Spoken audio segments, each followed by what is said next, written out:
Okay, now that we got the radiator out, we can go ahead and move on to the thermostat housing, which is located right underneath the supercharger pulley on my car. Located pretty much right here. This is the new part I got here. I've been getting a check engine light for thermostat. Regulating temperature is out of range. Pretty much means that the thermostat is either stuck open or stuck closed. In my case, it's stuck open. Fortunate enough for me, it actually takes the car a little bit longer to warm up, but it's fine because it doesn't overheat even with that code. If you had the opposite situation where the thermostat was stuck shut, your car would probably overheat a lot, and so you want to go ahead and replace the thermostat. I'm just doing this together as one video because I've already got the radiator out and I don't want to take it all out again just to do the thermostat. Or excuse me, not take it all the way out, but I don't want to have to drain the coolant again just to do the thermostat later, so I'm just going to do it all right now. I bought also this part at FCP Euro. It cost me 55 bucks. It's a genuine Mercedes part. Part number is A113-203-0275. Comes with the thermostat, comes with the new gasket as well. This is at 87 degrees Celsius, so that's the stock one that it needs to be. The first thing you want to do is to remove this. Well, on my car I have to remove the supercharger belt. I probably don't have to remove it, but I'm going to because it'll make it easier. So there's a 17mm bolt here that holds on the tensioner pulley for the supercharger belt. So if you loosen that up, then you can go ahead and remove the supercharger belt. Just pull it towards towards the passenger side. Take the belt off. And I can just let the tensioner hang down like that. Place the belt up on top. Now the next thing you want to do is to remove the upper radiator hose, which is right here. You can do that with a set of pliers and just remove the hose clamp and then remove the hose.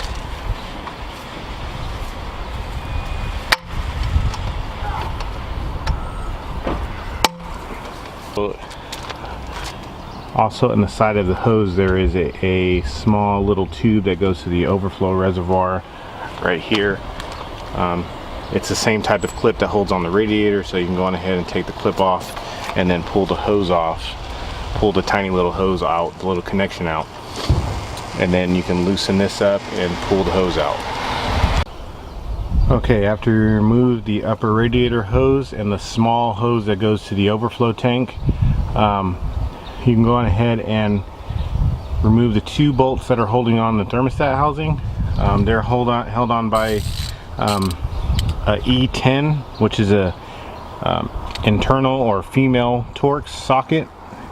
Looks pretty much something like this. See if the camera will zoom in on it. Maybe it will, maybe it won't. Anyway, it's held on by a female Torx socket. There are two bolts holding on the thermostat housing here and here. You can loosen those up and then go ahead and pull the housing off. You may have to wiggle it a little bit to get it to come out. There probably will be some coolant that it's going to come out. Make sure you have a drain pan underneath. Don't worry about it, getting on everything else. It's fine. Nothing else is going to get damaged. So I'll go ahead and pull it off.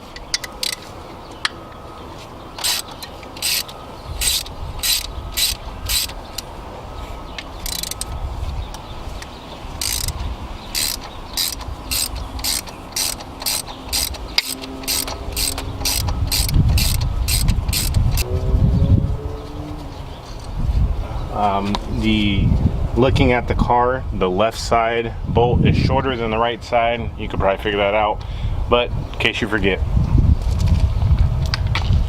So after those two bolts are out, go ahead and grab the neck here and just kind of wiggle it off, and it should be able to break free. Granted, it's been stuck in there for a while, so it may take a little bit of maneuvering just to get it off.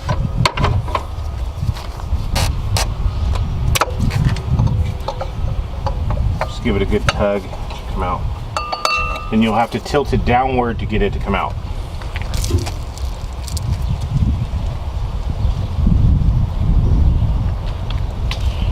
And there you'll have it. The gasket may or may not be stuck in there still, but make sure you get the old gasket out. My gasket stayed stuck in the engine block, so I'm going to go ahead and pull that out.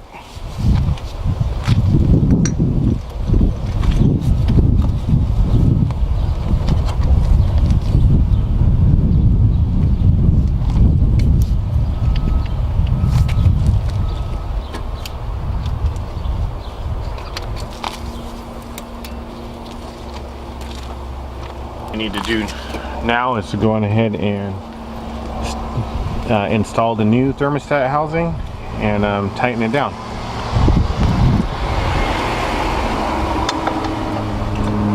Make sure that your gasket is seated correctly.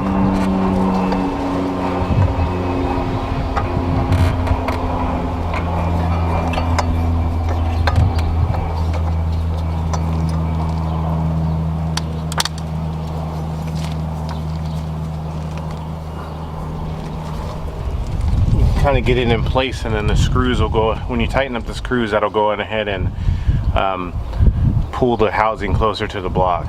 So I do not know the exact torque specs of this, but it is aluminum, so I'd imagine it's not any more than probably 20 foot-pounds, maybe 18 foot-pounds, but just tighten it until it gets snug.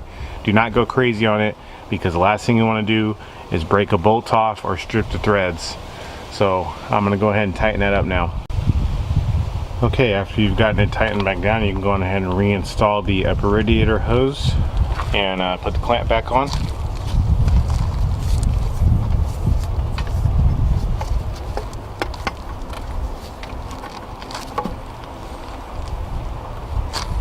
Don't forget to put the little small hose back into the side as you took it out.